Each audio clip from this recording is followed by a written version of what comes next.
अपना उत्तराखंड में आप सभी का बहुत स्वागत है और मैं हूं आपके साथ में अमनदीप। खबरों की शुरुआत करेंगे। सबसे पहले बात करेंगे नैनीताल हाईकोर्ट में आज भीमताल में बाघ के आतंक को लेकर बड़ी सुनवाई होनी है। वन विभाग को आज कोर्ट में जवाब देना है और वन विभाग पर कोर्ट ने सवाल उठाए थे और विभाग की कार्यप्रणाली पर भी सवाल उठाए गए थे। भीमताल और आसपास के इलाकों में बाघ के हमलों में अब तक 3 लोगों की मौत हो चुकी है, जबकि इलाके में गुलदार का भी आतंक लगातार जारी है। और ज्यादा जानकारी के साथ में वीरेंद्र बिष्ट जुड़ गए हैं फोन लाइन पर, नैनीताल से संवाददाता। वीरेंद्र, आखिर क्या जवाब आज पेश किया जा सकता है, क्योंकि हमने देखा कि लगातार बाघ के हमले बढ़े। सबसे पहले ग्रामीणों में काफी ज्यादा आक्रोश था, उसके बाद में अब कोर्ट की तरफ से भी जवाब मांगा गया है। क्या तैयारी है वन विभाग की? देखिए अमनदीप, कोर्ट फिलहाल बैठ चुकी है और कुछ देर में मामला सुनवाई के लिए टेकअप हो जाएगा। लेकिन जिस तरह से पिछले दिनों कोर्ट ने क्वेरी की थी, जो धारा 11 है वन विभाग का, उसको तहत तुमने किस तरह से ये ऑर्डर लिए गए कि क्यों सूट के ऑर्डर बाद के लिए दिए गए, क्यों ट्रैंक्विलाइज नहीं किया गया, उससे पहले जो पिंजरा लगाने की कार्रवाई थी वो क्यों नहीं की गई थी, ये सारी चीजों को लेकर हाईकोर्ट में वन विभाग को अपना पक्ष रखना है। हालांकि जिस तरह से कल भी वन विभाग ने कहा है कि जो बाघ पकड़ा गया है वो वही आदमखोर है, क्योंकि जो सैंपल लिए गए थे वो उनका मिलान वन विभाग ने देहरादून में किया था। गौर करने वाली बात यह है कि जिस तरह से उस इलाके में लगातार 3 हमले हुए थे, 3 महिलाओं की मौत उन हमलों में हो गई थी, तो दहशत वहां इलाके में थी। प्रेशर वन विभाग के ऊपर यह था कि जो गुलदार है या बाघ है, आदमखोर जिस तरह से हुआ है, तो उसको पकड़ा जाए या किसी तरीके से उसको सूट के ऑर्डर तक वन विभाग ने जारी कर दिए थे। तो आज का दिन अहम वन विभाग के लिए इसलिए भी है क्योंकि पिछली तारीख में कोर्ट का व्यू भी इस तरह से साफ था कि जो अधिकारियों ने जिस तरह से लापरवाही की है, जो वन कानूनों का उल्लंघन जिन अधिकारियों के द्वारा किया गया है, उन पर भी कार्रवाई हो सकती है। हालांकि कुछ देर में मैटर टेकअप हो जाएगा और एक बड़ा आदेश मिलने की संभावना आज उत्तराखंड हाईकोर्ट से है। हालांकि अब भी उस इलाके में अगर देखा जाए तो जो धारी तो बिल्कुल वीरेंद्र, थोड़ी देर में आदेश भी जारी हो सकता है, क्योंकि लगातार बाघ के आतंक बढ़ता जा रहा था। जानकारी साझा करने के लिए बहुत शुक्रिया आपका। नैनीताल के पास में भीमताल में बाघ पकड़ा गया था और अब 26 दिसंबर को पकड़े गए बाघ को लेकर खबर सामने आई है। वन विभाग की जांच में पुष्टि हुई है कि यही बाघ आदमखोर है और इसी बाघ ने भीमताल के आसपास 3 महिलाओं को शिकार बनाया था। बाघ को पकड़ने के बाद में रानीबाग रेस्क्यू सेंटर लाया गया था और वहां पर जांच के बाद में इसकी पुष्टि की गई। इससे पहले बाघ और गुलदार को लेकर सस्पेंस बना हुआ था और किसने महिलाओं को अपना निवाला बनाया है, अब ये साफ हो गया है कि बाघ ने ही महिलाओं पर हमला किया था।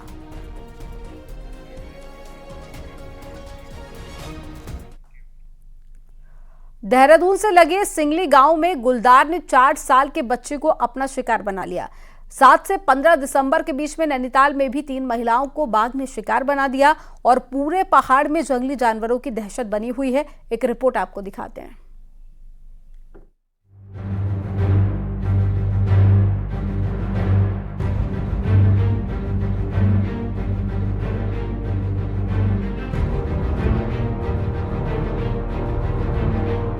जंगली जानवरों की दहशत सिर्फ पहाड़ में ही नहीं, मैदानी क्षेत्रों में भी बनी हुई है। मंगलवार रात देहरादून से लगे सिंगली गांव में गुलदार ने 4 साल के बच्चे को घर के आंगन से उठा लिया। रात करीब 10 बजे ये बच्चा अपनी मां और कुत्ते के साथ घर के आंगन में था। कुत्ते के लिए घात लगाए बैठा गुलदार बच्चे पर झपट पड़ा। सुबह घर के पास झाड़ियों में बच्चे का छत विछत शव मिला। घर के चारों ओर घना जंगल और झाड़ियां हैं। पहाड़ों में ज्यादातर झाड़ी और अंधेरा जंगली जानवरों को छुपने में मदद करते हैं और घर में बंधा कुत्ता गुलदार जैसे जानवर के लिए सॉफ्ट टारगेट होता है।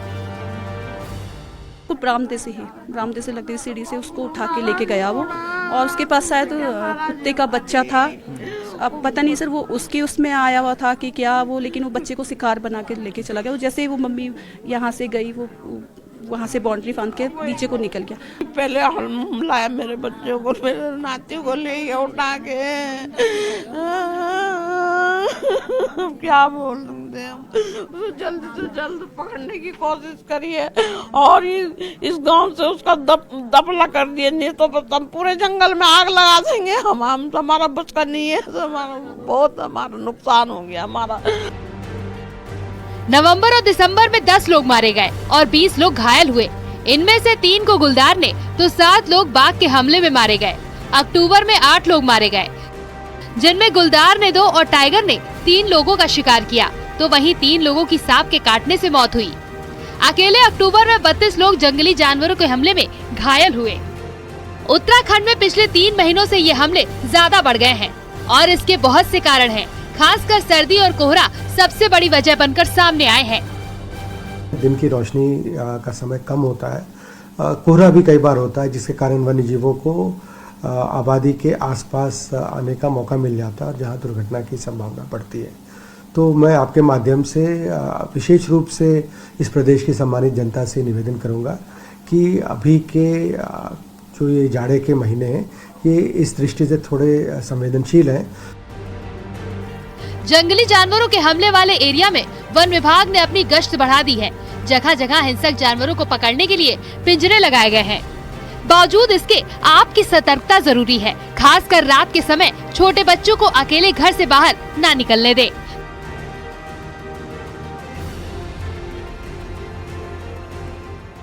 गांव वालों की एक ही मांग है कि इस गुलदार को जल्द से जल्द पकड़ा जाए, क्योंकि पूरा गांव घने जंगल के बीच बसा हुआ है और यदि गुलदार को नहीं पकड़ा गया तो भविष्य में ऐसे हादसे और भी सामने आने की पूरी संभावना बनी हुई है। कैमरा पर्सन राकेश रावत के साथ सुनील नौपरवात, न्यूज़ 18 देहरादून। हरिद्वार के रोशनाबाद में जंगली हाथी का उत्पात देखने को मिला है। यहां पर कोर्ट और जिला कलेक्ट्रेट परिसर में घुसे हाथी ने उत्पात मचाते हुए कलेक्ट्रेट की बाउंड्री वॉल को नुकसान भी पहुंचाया है। कलेक्ट्रेट परिसर में जंगली हाथी को देखकर वहां पर मौजूद लोगों में अफरा तफरी मच गई और लोग अपनी गाड़ियां छोड़कर भागने लगे। सूचना पाकर पहुंची वन विभाग की टीम ने हवाई फायर कर हाथी को जंगल की ओर खदेड़ा। हरिद्वार में कोर्ट और जिला कलेक्ट्रेट परिसर जंगल से सटा हुआ है, जिससे कि क्षेत्र में अक्सर जंगली जानवरों की चहलकदमी सामने आती रहती है।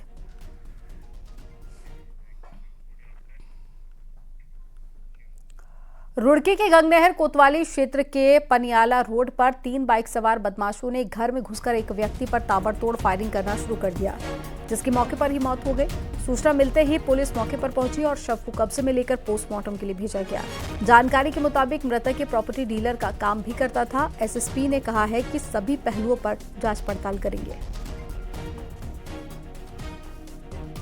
गंगनहर क्षेत्र में पनियाला रोड पर ये जगपाल पुत्र जोगिंदर पुत्र जगपाल अपने घर में थे, अपने ऑफिस में बैठे थे। इस बीच 3 अज्ञात युवक दीवार फांद के आए और उन्होंने ताबड़तोड़ उन पर गोलियां चलाई, जिस पर हॉस्पिटल ले जाते वक्त उनकी मृत्यु हो गई है। और उस पर अभी हम लोग मौके पर ही आए हैं। सभी चीज़ों का हम लोग परीक्षण कर रहे हैं। जल्दी ही इस घटना का खुलासा किया जाएगा। पिथौरागढ़ के गुंजी को शिवधाम बनाने की कवायद तेज होने लगी और चाइना बॉर्डर के करीब बसा गुंजी आदि कैलाश और ओम पर्वत का द्वार है। केंद्र ने इस इलाके के लिए डेवलपमेंट के लिए 74 करोड़ रुपए की धनराशि जारी की है। इस धनराशि में गुंजी में आधारभूत ढांचा खड़ा होगा और गुंजी तकरीबन 10,500 फीट की ऊंचाई पर मौजूद है।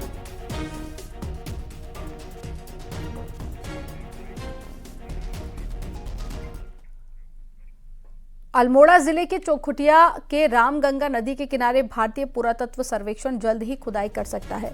यहां की गेवाड़ घाटी में एक प्राचीन सभ्यता होने के प्रमाण भी मिले हैं और भारतीय पुरातत्व सर्वेक्षण उत्खनन का कार्य करेगा, जिससे कि एक सभ्यता की जानकारी मिलेगी। देश भर की प्राचीन संस्कृति के संरक्षण में भारतीय पुरातत्व सर्वेक्षण जुटा हुआ है और रामगंगा नदी किनारे 9वीं और 10वीं शताब्दी के कई मंदिर भी मिले हैं।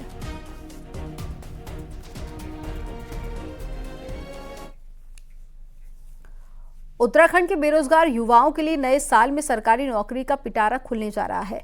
मार्च तक अलग अलग डिपार्टमेंट में 1000 से ज्यादा पदों पर एग्जाम होंगे, जो कि लंबे समय से खाली पड़े थे। एक रिपोर्ट आपको दिखाते हैं।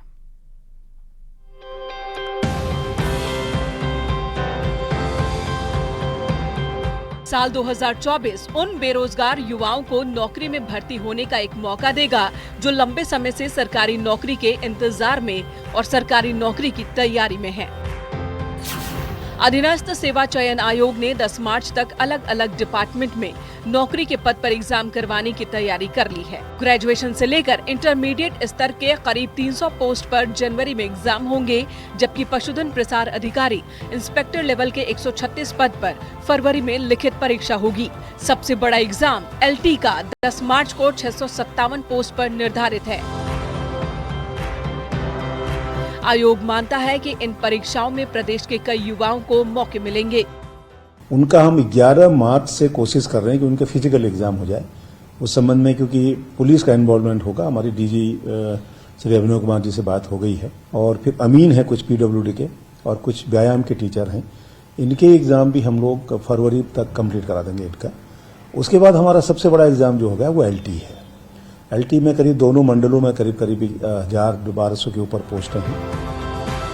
वहीं एग्जाम में पुराने खराब अनुभवों को देखते हुए आयोग ने फैसला लिया कि एग्जाम ऑफलाइन होंगे, जबकि नौकरी की तैयारी कर रहे कैंडिडेट्स कह रहे हैं कि भर्ती निकलने से युवाओं को फायदा होगा, लेकिन आयोग समय पर एग्जाम करवाए और समय पर रिजल्ट निकलवाए, ये जरूरी है। अगले साल में जो एग्जाम आ रहे हैं, जो मेहनत कर रहे हैं उसके हिसाब से उनके सबसे पेपर सही होना चाहिए, लीक ना हो, जिससे जो मेहनत करेगा उसको उस हिसाब से नौकरी भी मिले, और जो हम लोग है स्टडी करें हमें भी उस हिसाब से नौकरी मिल सकती है ना। बेरोजगारों को नए साल में सरकारी नौकरी पाने का सपना पूरा हो सकता है। साथ ही ये भी उम्मीद की जानी चाहिए कि एग्जाम में पूरी पारदर्शिता रखी जाएगी। न्यूज़ 18 के लिए देहरादून से भारती सकलानी उनियाल की रिपोर्ट।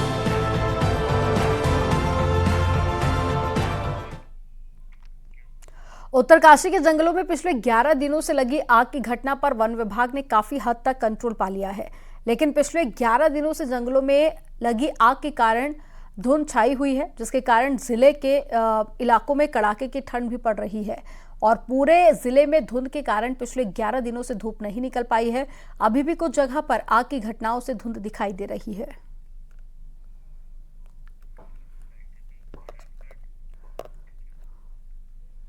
बागेश्वर में जंगलों की आग वन विभाग के लिए परेशानी का सबब बन गई है और अब जंगल की सूखी घास पर वन विभाग की चिंता और ज्यादा बढ़ गई है। वन विभाग का कहना है कि अचानक तत्व इन दिनों जंगलों में आग लग रही है और साथ ही जंगल में सूखी घास होने से आग ज्यादा फैल रही है। आपको बता दें कि पलायन की वजह से गांव में पशुपालन कम होने से जंगल की घास कोई नहीं काट रहा है, जिसकी वजह से जंगलों की सूखी घास में आग लगने के चलते ये जो घटनाएं हैं वो लगातार बढ़ती जा रही है। बीते दिनों से गरुड़, कपकोट और साथ ही छतीना के कई जंगलों में आग लगी हुई है। रुद्रप्रयाग जिले के कई हिस्सों में इस बार बागवानी करने वाले किसानों को नुकसान झेलना पड़ा है और इसकी वजह है समय से बारिश का ना होना। ऐसे में कई सब्जियों की फसलें पाले के कारण खराब हो गई हैं, जिससे कि ज्यादा नुकसान हुआ है मटर, धनिया के साथ साथ हरी मिर्च और साथ ही बैंगन की फसल को। ठंड के कारण सब्जियों के पौधे काले पड़ जा रहे हैं और अगर टमाटर की फसल की बात करें तो 3 से 4 न्यूनतम तापमान पर टमाटर की फसल खराब होने लगी है और इस वजह से काश्तकारों को भी नुकसान झेलना पड़ रहा है।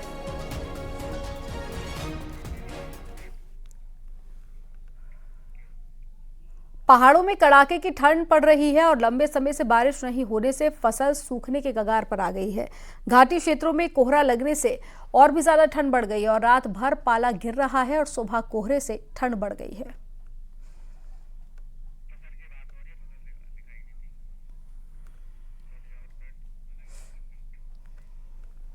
चमोली में कड़ाके की ठंड से लोगों की परेशानी और ज्यादा बढ़ गई है। पहाड़ों में पल पल मौसम का मिजाज बदल रहा है, वहीं ठंड की वजह से पानी के प्राकृतिक स्रोत भी जम गए हैं और इसके साथ ही पाला भी लोगों की परेशानी बढ़ा रहा है।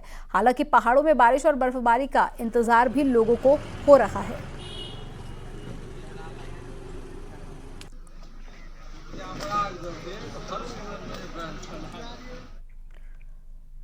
उत्तराखंड में कड़ाके की ठंड ने लोगों की मुश्किलें बढ़ा दी हैं और पूरे प्रदेश में उत्तरी पश्चिमी हवाएं चलने से कड़ाके की ठंड पड़ रही है।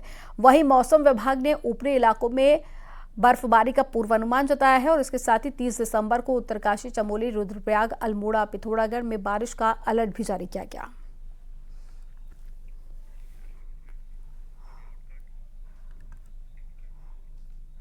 खबर उत्तरकाशी से है, जहां पर स्वतंत्रता संग्राम सेनानी चिंद्रिया लाल राही का निधन हो गया है। बुधवार देर शाम में बंदरकोट आवास पर चिंद्रिया लाल ने अंतिम सांस ली। 100 साल की आयु पार कर चुके सेनानी चिंद्रिया लाल लंबे समय से बीमार चल रहे थे और साथ ही केदार घाट पर चिंद्रिया लाल का आज अंतिम संस्कार किया जाएगा। वहीं चिंद्रिया लाल राही के निधन पर सीएम धामी ने दुख जताया है।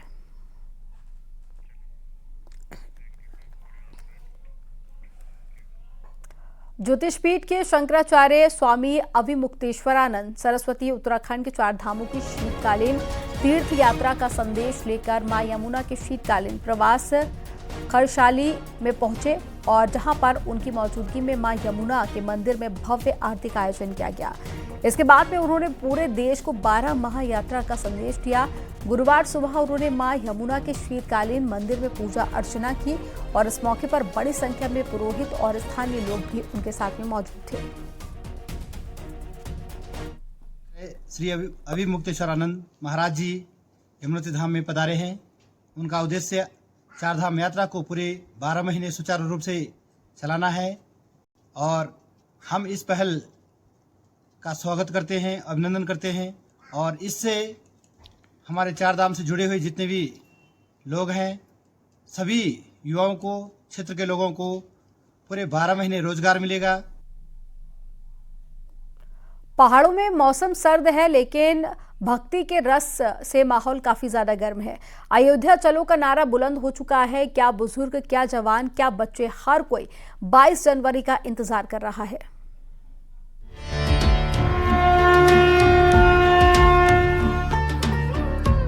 जैसे जैसे अयोध्या में श्री राम के भव्य मंदिर में रामलला की प्राण प्रतिष्ठा की तारीख नजदीक आ रही है, वैसे वैसे भक्तों का भी जोश बढ़ता जा रहा है।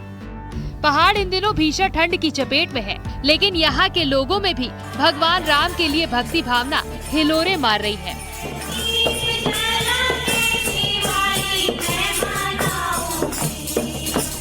जोशीमठ के रविग्राम की महिलाएं भी प्राण प्रतिष्ठा के कार्यक्रम में जुट गई हैं। मंदिरों में भजन कीर्तन अभी से शुरू हो गए हैं। कहीं हनुमान चालीसा पढ़ी जा रही है तो कहीं सुंदरकांड का पाठ किया जा रहा है।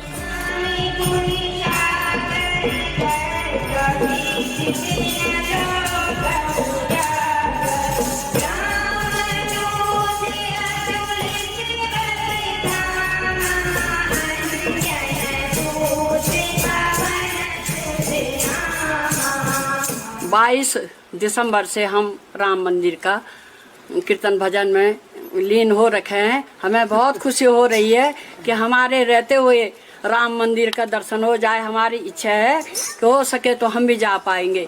इसमें हम ज़्यादा से ज़्यादा कीर्तन भजन करने में व्यस्त हैं। भजन कीर्तन सही कर रहे हैं कि वहाँ राम मंदिर बन रखे, अब वहाँ देखने के लिए जाएंगे। सरकार ले जाएगा तो हम भी चले जाएंगे, भगवान के दर्शन करके घर आ जाएंगे। यहाँ पर बहुत अच्छे ढंग से बहुत इच्छुक रहते लोग। हनुमान चालीसे में भी, सुंदरकांड में भी, अखंड रामायण में भी बहुत अच्छा इंटरेस्ट रहता है लोगों का। बुजुर्ग महिलाएं बताती हैं कि बचपन में उन्होंने सुना था कि अयोध्या में भगवान राम का मंदिर बन रहा है। आज मंदिर बनने से बेहद खुशी हो रही है कि उनका जन्म सफल हो गया। गांव की महिलाओं की इच्छा है कि वो एक बार अब अयोध्या जाकर बन रहे राम मंदिर में रामलला के दर्शन करें।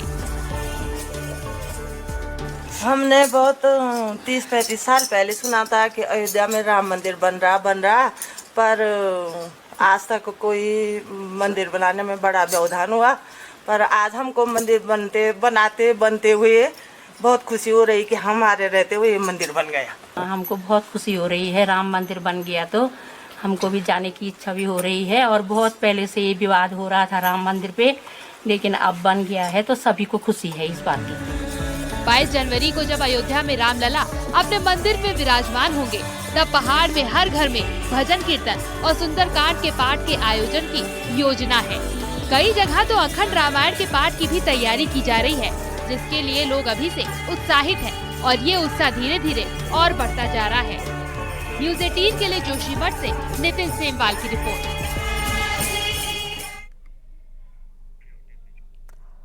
पेनखंडा क्षेत्र के 50 गांव के खिलाड़ियों के लिए एकमात्र रविग्राम स्टेडियम का कार्य अभी भी शुरू नहीं हो पाया है, जबकि 4 जनवरी 2017 को स्टेडियम बनाने की घोषणा तत्कालीन उत्तराखंड सरकार ने की थी।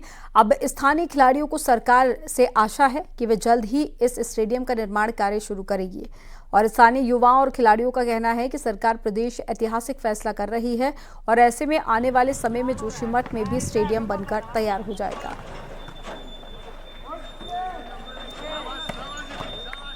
तो चमोली से तस्वीरें आपको दिखा रहे हैं। तो 50 गांव के खिलाड़ियों को सीधा फायदा होगा अगर यहाँ पर स्टेडियम बनकर तैयार होता है तो, और कई सालों से इसका कार्य लटका हुआ था। अयोध्या से एक बड़ी खबर मिल रही है प्राण प्रतिष्ठा को लेकर। प्राण प्रतिष्ठा के समय गर्भगृह में होंगे 5 लोग। प्रधानमंत्री मोदी समेत 5 लोग मौजूद होंगे गर्भगृह में और राज्यपाल और साथ ही सीएम योगी आदित्यनाथ भी उनके साथ में मौजूद रहेंगे। मूर्ति की पट्टी हटते वक्त में 5 लोग गर्भगृह में रहेंगे और संघ प्रमुख मोहन भागवत भी गर्भगृह में रहेंगे। तो गर्भगृह में मुख्य आचार्य भी होंगे और प्राण प्रतिष्ठा के वक्त गर्भगृह का पर्दा बंद रहेगा। पट्टी हटाने के बाद में मूर्ति को आईना दिखाया जाएगा और सबसे पहले भगवान अपना चेहरा देखेंगे। तो एक बड़ी खबर आपको बता रहे हैं, प्रधानमंत्री मोदी समेत 5 लोग गर्भगृह में रहेंगे, जिसमें राज्यपाल आनंदीबेन पटेल, मुख्यमंत्री योगी आदित्यनाथ होंगे। और सबसे पहले जब पट्टी हटाई जाएगी तो प्रभु श्री राम के सामने आईना दिखाकर खुद भगवान को उनका चेहरा दिखाया जाएगा। तो एक बड़ी खबर आपको बता रहे हैं, 22 तारीख का सभी को बेसब्री से इंतजार। राम मंदिर की प्राण प्रतिष्ठा होनी है, प्रभु श्री राम मंदिर में विराजेंगे और ऐसे में गर्भगृह में कुल 5 लोग ही मौजूद रहेंगे, जिनमें से आनंदीबेन पटेल जो कि यूपी के राज्यपाल हैं, इसके अलावा मुख्यमंत्री योगी आदित्यनाथ और साथ ही खुद प्रधानमंत्री नरेंद्र मोदी गर्भगृह में रहेंगे। और साथ ही आपको बता दें कि संघ प्रमुख मोहन भागवत भी गर्भगृह में रहेंगे।